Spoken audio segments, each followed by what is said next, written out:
Cool. Hi, everybody. Thank you for joining us today for our final session on narrative. So this is our third webinar that we've done. And on this specific webinar, we're going to chat with Mariana Mirabile, who's going to share with us how to move from understanding of what narrative is, which is sort of the progression of the series thus far, into how to move that understanding into action. And I think this is one of the key pieces of understanding narrative and how we can sort of use that to change our economic system and our perception of the economy. So I'm really thrilled to have Mariana here today. And I'm going to pass over to you if you want to introduce yourself, and then you can go ahead and share screen and get started. Many thanks, Isabel, for the invitation, and many thanks to you all for being here. So my name is Mariana Mirabile. I'm an economist and a statistician as a background. So communication is not my field of expertise, but I have studied it quite a while lately, as I'm very interested at its role in system change initiatives. So that's a little bit what I will be presenting today. I will be talking about change and the role of communication in that systemic change in a way. I will be sharing my screen now, so let me do that. I will turn off my camera while I'm sharing it, and I will be back when we discuss. I will also not see your webcams while presenting. So you should be able to see my screen. If you don't, please let me know. Basically, while I will be presenting, I will be asking you a few questions. And I could suggest that we use the chat to respond to those questions rather than taking the floor, because that's a little bit faster. So please have the chat open and visible all of the time so that you can react. And please keep your mic in mute if you're not talking, so that we avoid noises. In addition to the questions I will be asking, to make the presentation a little bit more interactive despite the distance, I suggest that we use signs on the chat. Anytime you agree, disagree, you want to say yes, no, in the same way you could nod or say no in a meeting, just use the plus or minus so that I know you're still there and I feel in a way less alone here at home. If you have any clarification questions, something you didn't understand while I am presenting, please open your mic and interrupt me anytime. If you would like to know more about something, please write that down, and we can discuss that during the discussion time. The objective of this workshop is that we discuss about the importance of stories, and in particular that we describe the well-being economy through local initiatives existing already today. We will do an exercise. I will briefly introduce the importance of communication and stories in any change endeavor. We will then do an exercise together, exercise for which there is no need for communication skills. If I can do it, believe me, you can do it. And then we will have a discussion around a few guiding questions. Does that work for you? Does that sound like a good plan? Yeah, super, many thanks. So let me move to the first part of the presentation. Before talking about communication, I am sure you could agree that to move towards a well-being economy, we need to change the economic system, which is a complex system.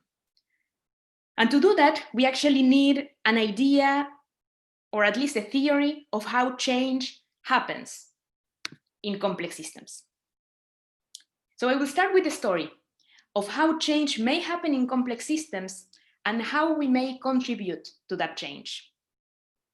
As a spoiler to my story, you will see that communication and narratives play a central role. The story goes as follows. The economic system is made of humans and is thus a living system. As every living system, it has a life cycle. It is born, growth, and peaks. Peaks and declines.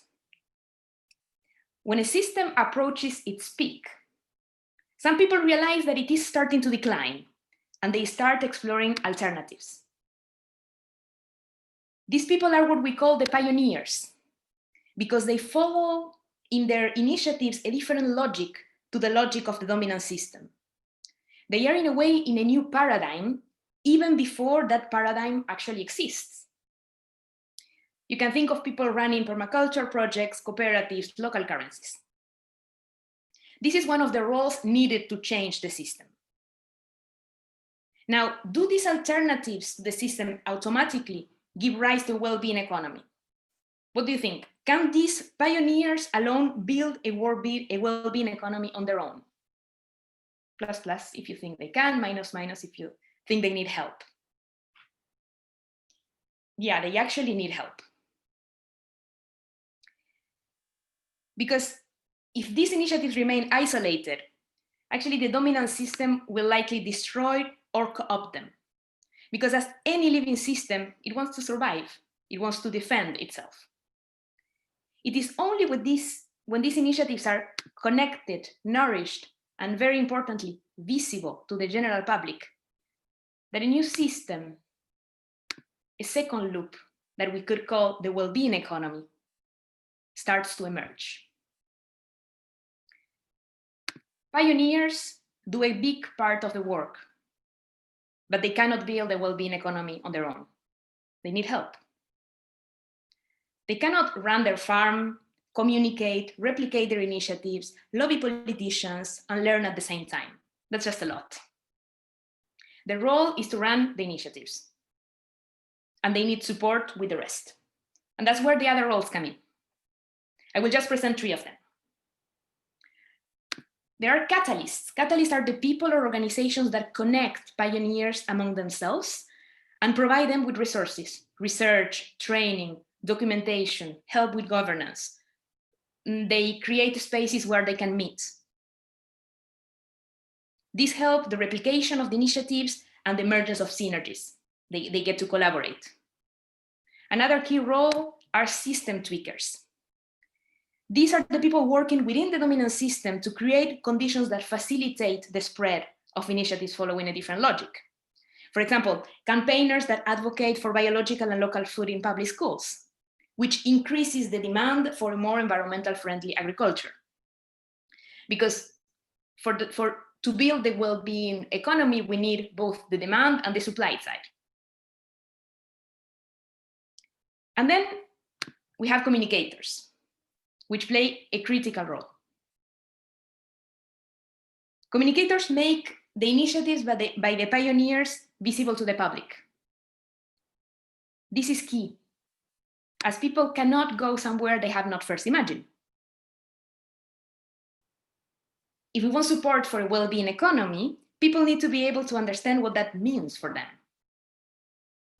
Communicators run communication campaigns to highlight that these initiatives are pockets of a better future. They're not just a bunch of people doing things weirdly, right? Communicators not only describe the initiatives, but they also convey the values, the logic that motivate these people, and highlight how that logic may be more in line with one's values, actually. So communicators build a collective imaginary of what a well-being economy is and can be. They are kind of the fighters at the imaginary battlefield, if that means something in English.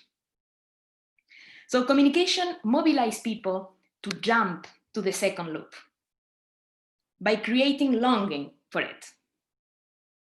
The work done, for example, by Rob Hopkins is a great example of that. And of course, the well-being economy is not the only new system. It's not the only second loop. There are many. The extreme right, for example, has a clear second loop. Many people are jumping to. And there are as well all the different frameworks of alternative economies that potentially create a lot of confusion to people, so much confusion that they may decide not to jump. Let me do a parenthesis here before continuing. The story I just told you is based on a theory called the two-loop model developed at the Berkana Institute in the US. I modified the theory a bit to make it just a short story. I can share, of course, the original version of it if of interest. I close the parenthesis. Let me go back to the importance of communication. We were saying that people cannot go somewhere they have not first imagined. And there is a group of people that understood this extremely well, around 70 years ago. Would you know who this group of people is? You can write it in the chat if you do. 70, 50 years ago, more or less. Chicago Boys, yes. Do you all know who the Chicago Boys are?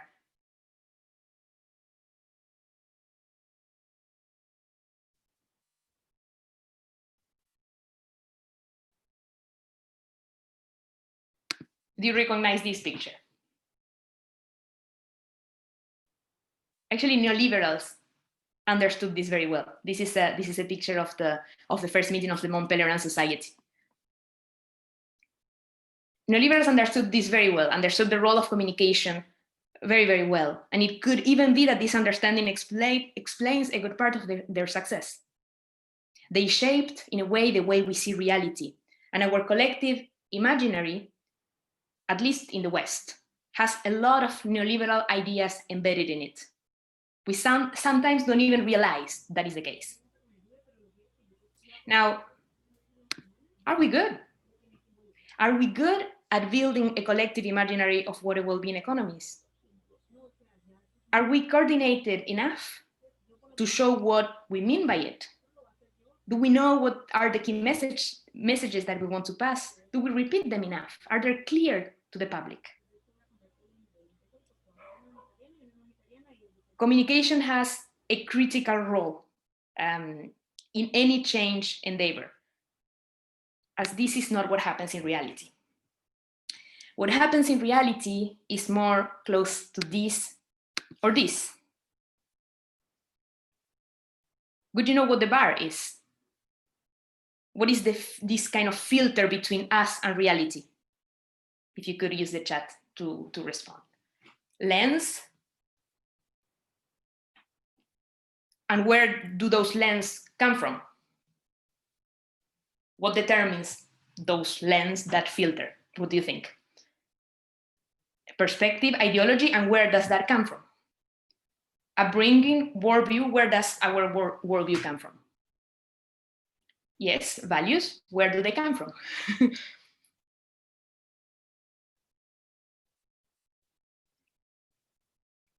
Narrative, yes.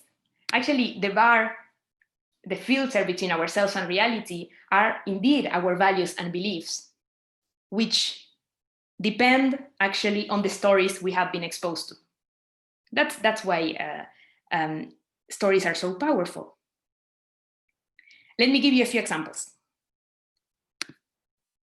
According to the stories you have been exposed to, in this situation, you may think about the injustice of the world, you may think about inequality, or you may think that this is a lazy person.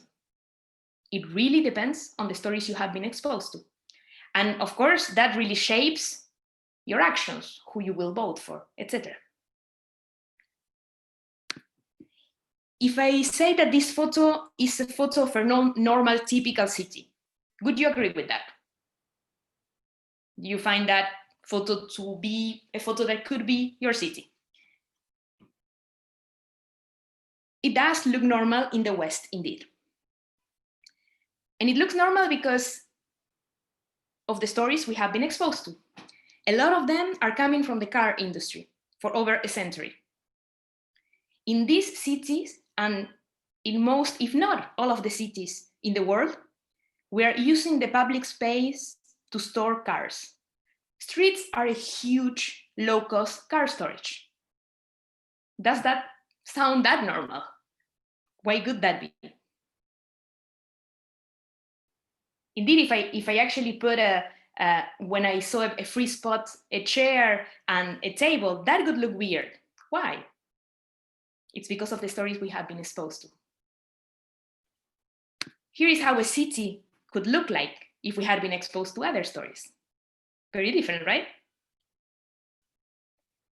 This just to say that there is a lot of power in stories. And this is because stories shape our mental models, which shape what we see, which in turn shape what we do. And that's the world we create. Let me just conclude by saying that over the last 50 years, we have been exposed, without necessarily knowing it, to one story in particular, neoliberalism. Neoliberals have understood the importance of stories, the importance of the collective imaginary, and have managed to put forward ideas that they thought were the right ones, of course, but they managed to put forward those ideas and make them unquestionable. The fact that if you do not succeed is your fault. The fact that government officials are lazy and incompetent. That freedom means buying and selling, among many others very powerful ideas. It is fundamental that we too become communicators. It is fundamental that we are capable of telling our story, capable of telling what a well-being economy is, to explain people why their daily lives will be better. Because there is really no one else to do it.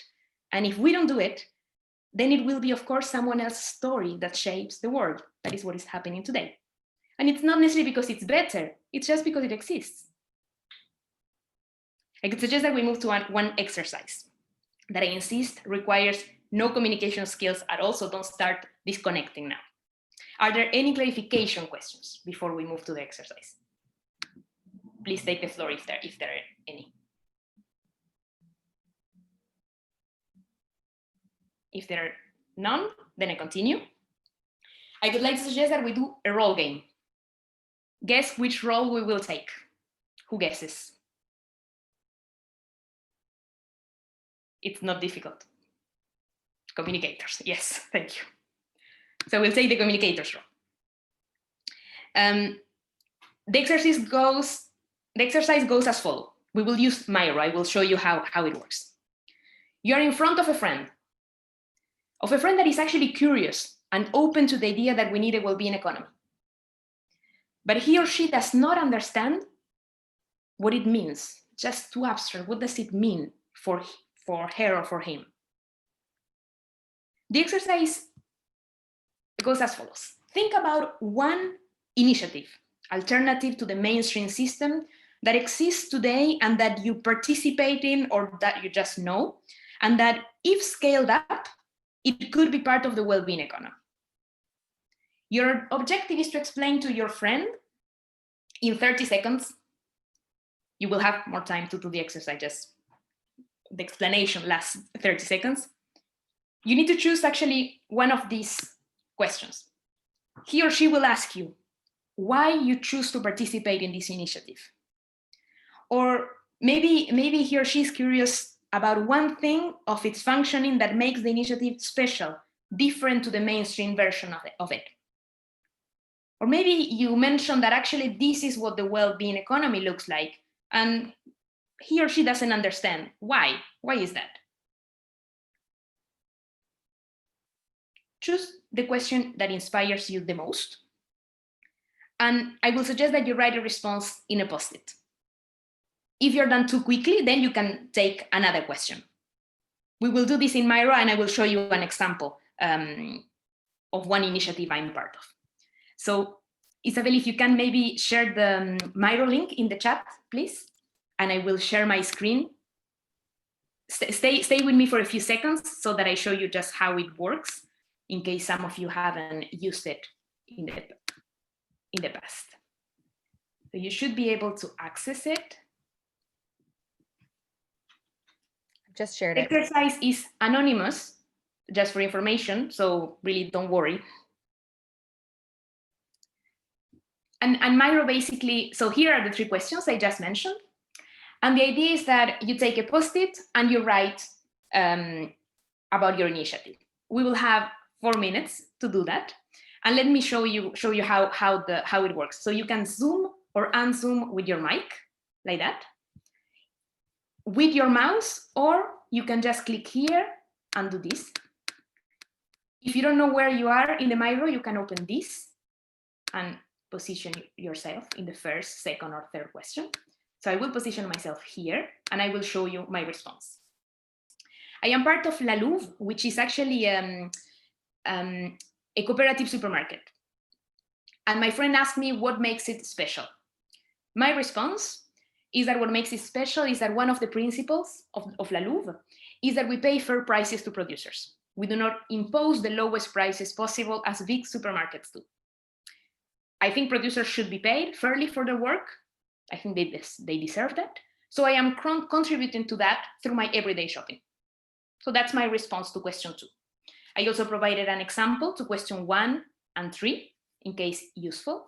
And just to mention 2, then modify post-it, you just click on it, you double click, and then you just write.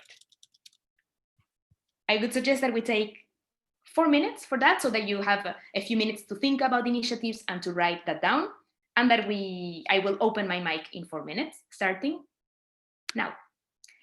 If you have any technical issues with Miro, don't hesitate to write what you would like to write in the post-it in the chat, and with Isabel, we can help you with that.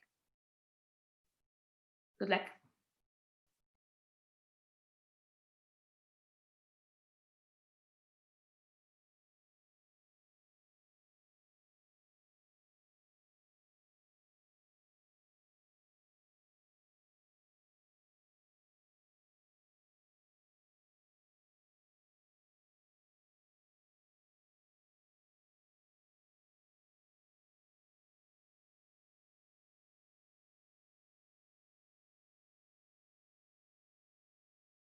Are done. I could suggest that we move into the next part of the exercise, which is still in Miro, so please stay there. On your right, you will see the well-being economy values: connection, nature, participation, dignity, and fairness. The second exercise is very easy. It's just actually dragging your post-its into one of them. For example, my post-it for La Louve, I will move it to fairness. It could as well go under dignity. Yeah. If you actually don't know where to put it because it has several values, choose choose one value, and that should do it. So we'll take 1 minute to do that, even less maybe, and we will go back to Zoom.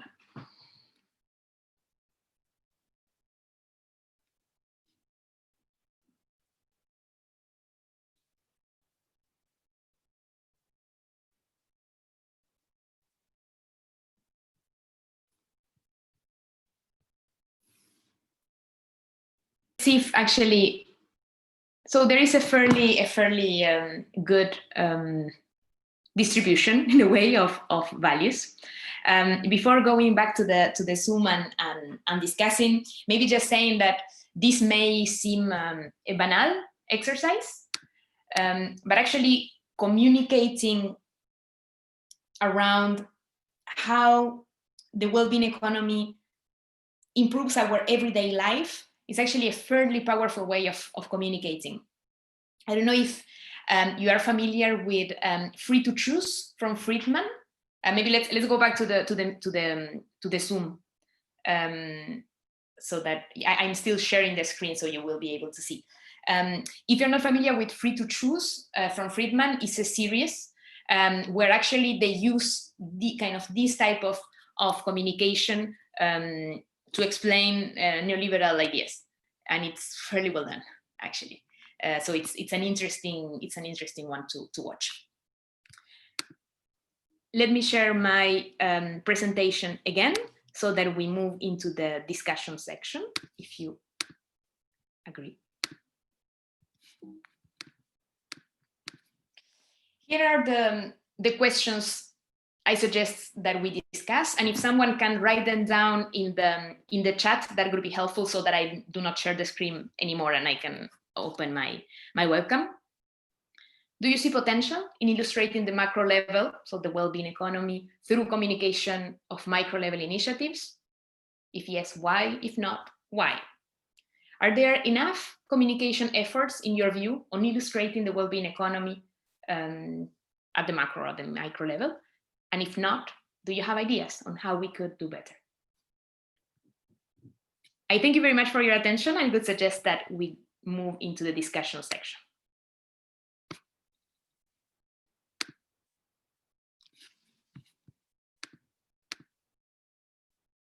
So we're not that many. Maybe if you agree, we can try to use the signs. So the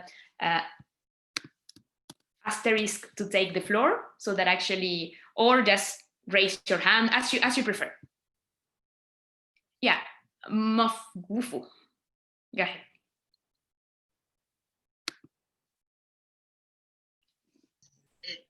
You're muted. Yeah, wait. Do you hear me now? Yeah. Okay. I'm having a lot of technical problems, but I'm waiting for my colleague to get here. She can fix everything. But in the meantime, what was the question again? I'm sorry, I have an answer, but I forgot the question. What was the question one more time? Can you hear me? Hear me? Sorry, Mariana, I'll post them from her presentation into the chat. But Mariana, can you repeat the question? Yeah, I can. So the questions are the following. Do you see potential in illustrating the macro level, the well-being economy through communication of micro level initiative, of local initiatives? If yes or no, why? Okay. And the second question, if you think there are enough communication efforts on illustrating what a well-being economy is, and if not, if you had ideas on how we could do better. Okay. All right then, thanks. First of all, I do believe that localization is super important. That's what needs to be done. Also, we have a group of people, we're interested in reinventing cities on a worldwide scale, and not just ourselves, but providing a platform that makes collaboration with cities all over the world possible, so that sections in each city, like economy or finances, is a section for a city, and then all those people who are involved in that kind of thing for their cities will be able to collaborate on that issue through this platform that we're creating. And so that's the general idea. Many thanks. Anybody else would like to comment on those questions? Maybe you have new questions you would like to ask, comments? I already did most of the talking, so it's over to you now.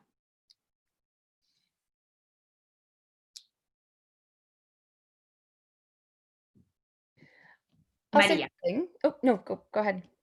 Maria, please go ahead. Unmute. Okay, you can hear me now. First of all, thank you so much, Mariana, for that really enlightening talk. What I loved about it is that it was the first time that I began to really think about what my role would be in this whole process, because it seems so huge, so much, so difficult, and there seems to be so few of us. But I think there's a lot more of us than we often realise, and I realise that probably part of my role is in developing the initiatives, as opposed to being. I am a communicator, but I think that's another part of it, and I think what I've taken from this, and I hope you don't mind me having this rather burbling sort of, not really an answer to your question, but I think what I've taken from this is that when you start to recognise what your role is, when you know what your piece is in the jigsaw puzzle, then it helps you to make the shape for other people to find their place in the jigsaw puzzle too. And I'm kind of now thinking, well, the work I'm doing, which is very much about well-being at work and supporting better connection between individuals, improving, I hope, fairness in organisations, and particularly in the public sector, I can see that work can then connect with other people doing other kinds of work, and that I can work with people who are also catalysts and communicators, so we can actually extend the ideas more quickly, if you like. There are so many things I want to get involved in. I mean, that's what I do in my work, but I also am involved in Plastic Free Lewis, which is our local community, and looking at social justice or Amnesty International and all of these, and you can get a little bit fucked up with so many things that you want to do. So I just really found that very helpful. And I was, I suppose, interested to know what other people felt about listening to the talk and thinking, can you see how you fit more, and could we use that that beautifully simple, of course it takes genius to create simplicity, because any fool can make something complicated, but that beautifully simple model, can other people see how we could all kind of connect with each other and say, this is a role I have, can I be a part of something that can support what you're doing? So that's my comment. I hope that's all right. Not really an answer to a question as such. Many thanks for that, Maria. I'm very happy that you found that useful. I also find that model, again, that was developed by the Berkana Institute, very, very useful. And indeed, I think you mentioned one keyword there, which is connect, because at the end of the day, actually by connecting the different roles and by actually seeing how complementary we are, rather than saying what I'm doing is what needs to be done rather than what you are doing, actually through those complementarities and connections, we get synergies, and that's how we get nonlinear and how we accelerate change, right? So yeah, indeed. Absolutely. And I'm really banging the drum in organizations for changing the way organizations are run. And interestingly, I do a lot of talks now, and initially I used to be very tentative about talking about psychopathic organizations and turning away from the concept of revenue and income and profit. And now I'm really just talking about this a lot. I'm talking constantly about the Wellbeing Economy Alliance, you'll be glad to know. But yeah, and it's really interesting because rather than people saying, oh, we don't want her talking, I'm actually getting people come back and say, can you do more of this sort of thing? So it's very interesting. There are more people out there who are looking for something. They just don't know what they're looking for is what the Wellbeing Economy Alliance can offer. So yeah, it's so vital that we connect up, because there's, as I say, there's more of us out there, but a lot of us don't know that we are part of this alliance yet. We are there, but we're not here yet. Many thanks for that. And anyone else would like to? Yeah, go ahead, please.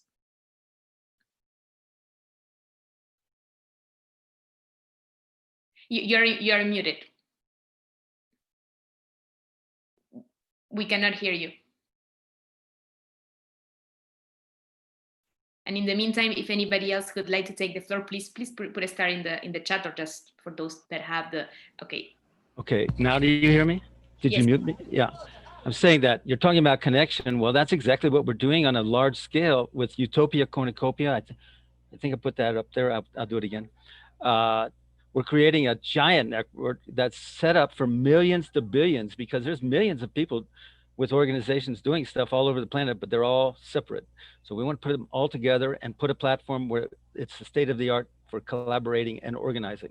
So that is one solution. But I have to tell you, we've launched it November 30th with a simple platform, and we're going to be improving it to the point of state of the art. But it's going to take us another 5 months, maybe, to get it to that level. So I wish we had it right now.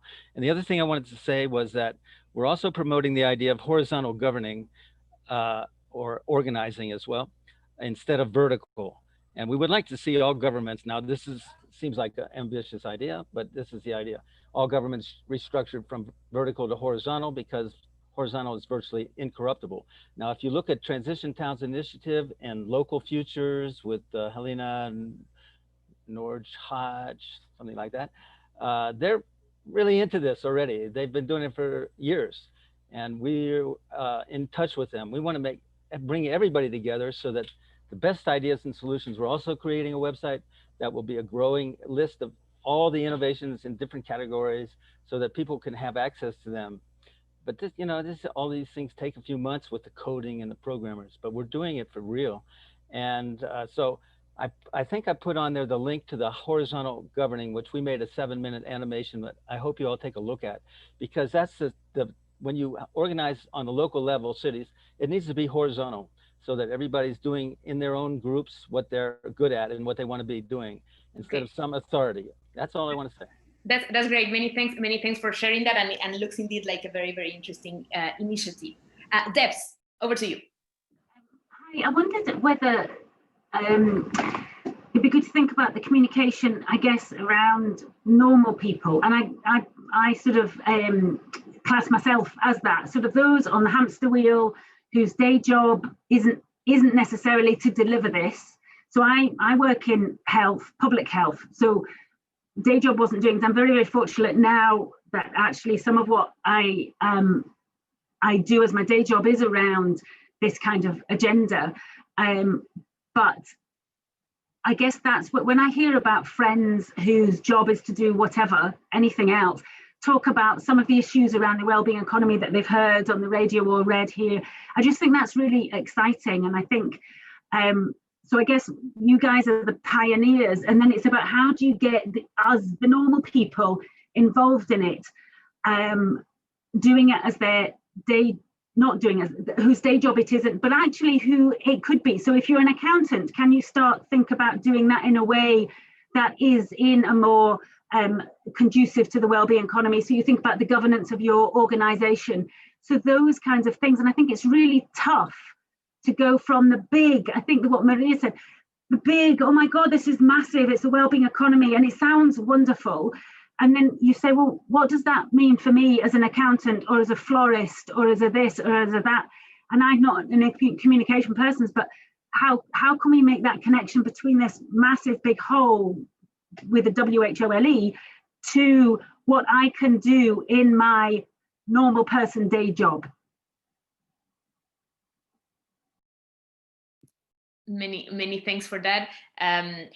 Go ahead, Jefim, and then I will react. Yeah, two points. One is like to try and answer one of your questions. I guess the second one is like, I'm pretty sure that more communication efforts are needed, in particular if we're trying to compare this effort to the effort of the Mont Pelerin Society, which took decades and had lots of funds and a network of think tanks and stuff. So if that's what we need to replicate, then indeed we need some more work. And I think also possibly the quality of the communication, I guess, has been on the sort of left and in the environmental scene sort of been pretty sort of rational, like this is bad, we should have something better, here's how it goes, rather than communicating sort of with the filter that you don't really see. So like communicating at the level of beliefs and values. The second thing I wanted to say is about this, well, I guess relates to the question of micro, and someone else in the chat said, yes, micro is important, but also macro. So I was wondering, is it actually about micro or macro, or is it actually about where do we see something that we would call a pioneer, like a pioneering, like a real alternative? And like, so if there were a real alternative that is kind of worth the calling, as in like that's a precursor of a different system, then could that be worth pointing to any scale? Maybe it's less likely to happen at a macro scale because that's usually capitalist states or something like that. But yeah, what is it that defines that scale, I wonder?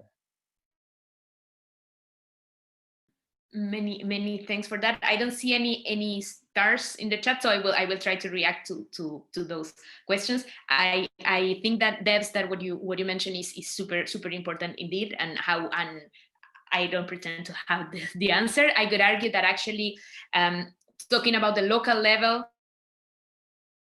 starting at the local level is a way of actually having less this overwhelming effect in a way. So that's what I could add to your question. And in terms of micro and macro, indeed the idea is not to oppose them. Definitely there are some initiatives that will be at the micro level and some that will be at the macro level. It's just that when initiatives are at the local level, at least my impression is that it's more concrete for people. They can actually go to the cooperative supermarket in a way. So in that sense, it's a way of actually explaining some things at the macro level that even initiatives at the macro level wouldn't be able to explain about. It's around values through very, very concrete examples. So that was kind of the idea of linking the two, and definitely not opposing the two. Both are much needed. We still have 14 minutes. Anybody else that haven't maybe taken the floor would like to say something or respond to those questions, add questions, comments? Isabel, go ahead. Yeah, I just wanted to extend to kind of upon this idea of this micro and macro. So with We All, like one of the, I guess, theories of change that we have is if we build these place-based hubs, that will be like a sort of microcosm of what we want to see on the macro scale. And so you have We All. So it's not my connection. That's why I was talking. Am I frozen? Go ahead. Isabel? Yeah, go ahead, Anna. You're cutting off. Do you mind starting it again? Because you were gone for a little while. Okay, can you hear me now better? Yeah, okay. No, you go ahead. Okay. Sorry about that. Right, so we have these hubs. So we have like We All Scotland, we have like hubs, place-based hubs all over the world. And the idea is that when you gather like local governments or local nonprofits or local businesses, community members, and you build the power base, you can then sort of help to feed the vision on a macro scale. So it feeds the global economic system. And I think that these initiatives and these hubs are very important because, just as Mariana was saying, it provides a very concrete example of the sort of change that we're looking to see. And then the other thing, Debs, I think your point around how do you get the accountant or the florist to enact a well-being economy? I think it starts a lot around a conversation around sort of the values, and it starts by shifting. Like I think in the US, I'm American, so right now it feels very divisive, where people aren't really able to communicate with each other, and it's very much like, well, you know, he said this and she said this, but instead trying to bring the conversation down to not just like what the people are screaming about on the political kind of surface level, but what is valuable for society, and what do we care about as a human race, and what are the values that we want to bring about. And that is sort of where you can find maybe some common ground to then start to build. And it takes time and a lot of work. But those would be my two comments. Yeah, many thanks for that. And maybe to add to that as well is that indeed communication is one of the roles, but as well many of the things the accountant or the florist cannot do is as well because the incentives in the system from the system structure go actually against the well-being economy. So just they simply cannot, they will go bankrupt if they do certain things. So in a way, that's where, for example, system tweakers could come in, trying to actually understand, okay, what would you need, which rule would you need, so that actually you can kind of align your values to what you do in a way as well. So that's where as well the complementarity between the roles comes in. Anybody else would like to make a comment? A lot of people that haven't spoken yet, don't be shy.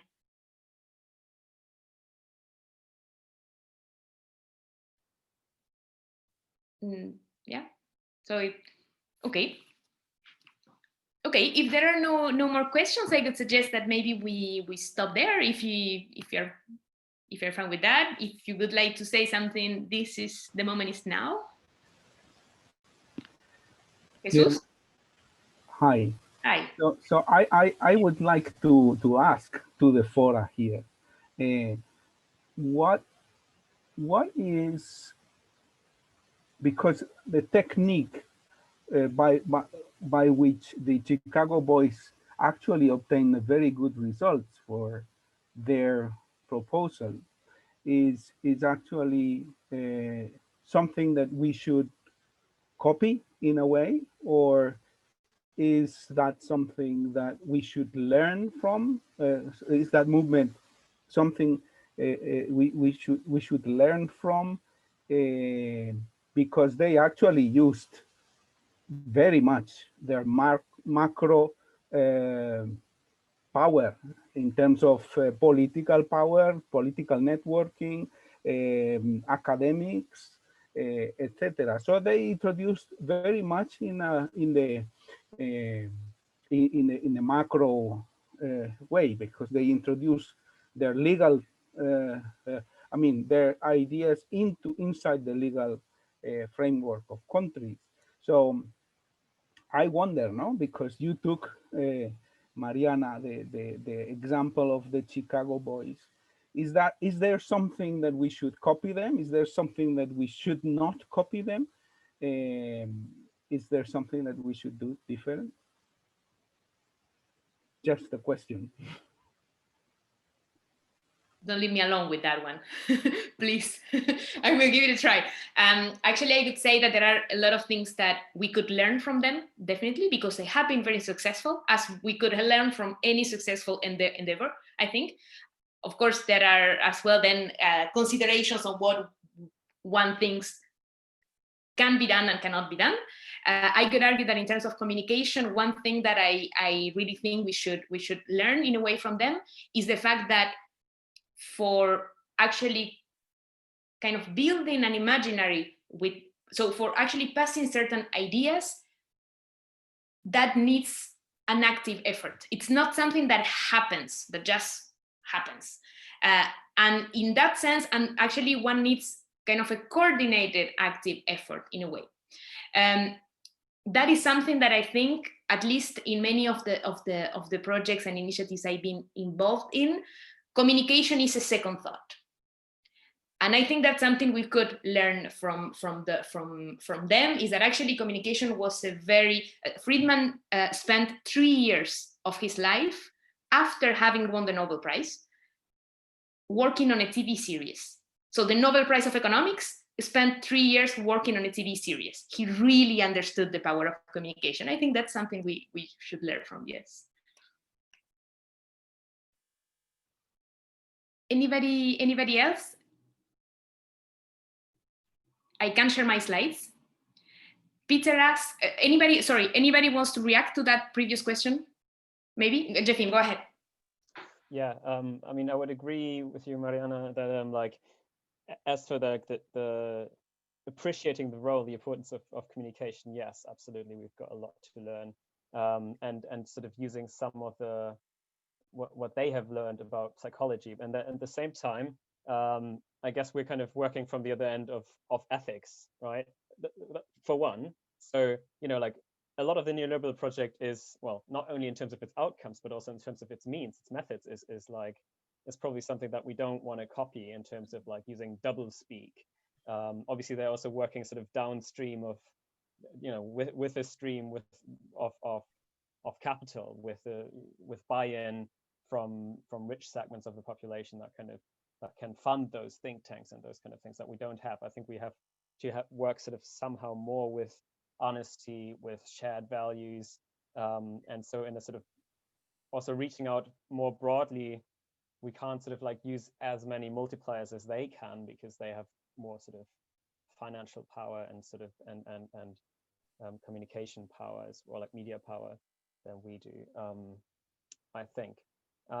Actually, another question I wanted to ask, maybe partly to Isabel, and I'm not sure who else he is from Real, but also to sort of everyone who's here, I guess, is like, do we think, like, so for all of these, for at least some of these roles, I suppose, I would guess there's a bit of a need to have a shared understanding of what constitutes like an alternative that is, what early called sort of worth a calling, like what constitutes the right kind of alternative, what kind of initiatives do we need to connect, and those kind of things. So is this something that across the, very broadly speaking, the progressive movement, that we have sufficiently? And is it only about sort of more of those initiatives, about connecting them, about nourishing them, about sort of communicating about them, or do we also need to actually have an idea of what are the kind of things that are good enough to be part of a to build the pillars or the chunks, as you said, of a well-being economy? Sure, many thanks. There is Peter, and then Isabel. I think you want to take the front. Yeah, Peter, go ahead, please.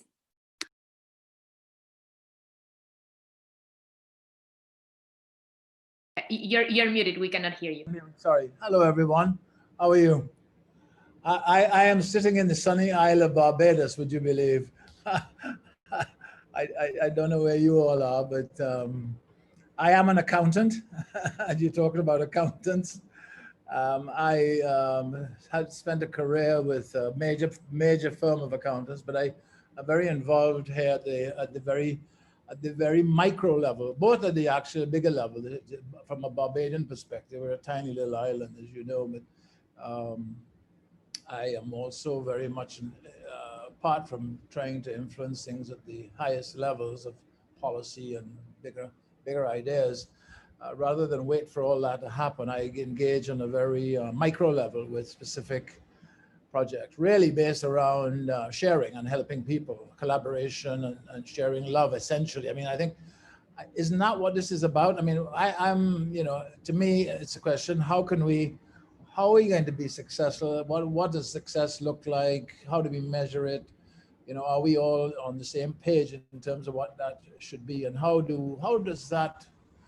can I benefit from whatever knowledge there is in this amazing group here on my little island? And, maybe some ideas, things that have been done, examples, cases, what people are doing. That's what we're looking for people to do. Is it, is there a roadmap sort of thing? I think we need greater clarity around specifics, because, I mean, trying to boil the ocean, so to speak, is extremely difficult. So I'm happy to share with anyone who's interested, this sort of stuff that I've been up to. But I would think, looking at it, the bigger level for companies, big companies now like Ernst & Young themselves, have really transformed their own thinking around the if you like, type economy. It's not just balance sheet driven and profit driven and all of those things. It's very much about much more about people and taking care of people. So I think there is generally, from where I sit and the organizations I hook up with, seems to be a trend towards what I think this group is about. If I'm wrong, well, you could help me. But so those are my comments for now. Many thanks for that, and I let you, Isabel, and maybe that's the last. Yeah, because we've got just 1 minute yet. So I have a couple things to say. So one big piece of this is amplification, of course, like finding the case studies and finding the examples of this. And so we talk about what is the growth that we need. So we need more bike lanes. We need more cooperatives. We need to grow communities. So there's still growth, but it's more about what the kind of growth is, and having examples and case studies that showcase that kind of growth that sort of amplifies the values of people and planet ahead of profit. And I think also we really try not to be too prescriptive, because you have to allow for emergence. You have to allow for, it's not like one way, and it's not going to be what is done in Barbados is not going to be done in California, is not going to be done in India, is not going to be done in New Zealand, right? So you need to allow for different pathways to be taken, for emergence of these ideas that's context specific, that fits sort of, the unique space and area. And I think clarity around the specifics is sort of the work that we're trying to do. And it's hard, because one of the reasons, like if you look at donut economics, it's such an attractive it's because it's a framework and it's a model, and it tells us, what to do. But the problem is that it's not a 12-step program. Like, you're not going to be able to just say like, hey, these are the 12 steps to build a well-being economy, let's do it. It's very dependent on your community and on your context and on that unique need, but founded and grounded in the values of what we're talking about when we are talking about a different economy. And those values are that there's a prioritization here, that it's not profit over everything, right? Or that we value nature and connection and participation, those we all need. So this has been just very helpful in general, and I've really appreciated this conversation. And Mariana, you are brilliant, and this was a really great, really great presentation. So thank you, and I learned a lot. Thank you. Many thanks, Isabel, for that, and many thanks to you all for being here and for your comments and questions. I just shared my LinkedIn account in case you would like to connect. Please feel free to, so that we were talking about connection, so that looks very coherent to me. Many thanks, and wish you a nice evening to you all. Bye.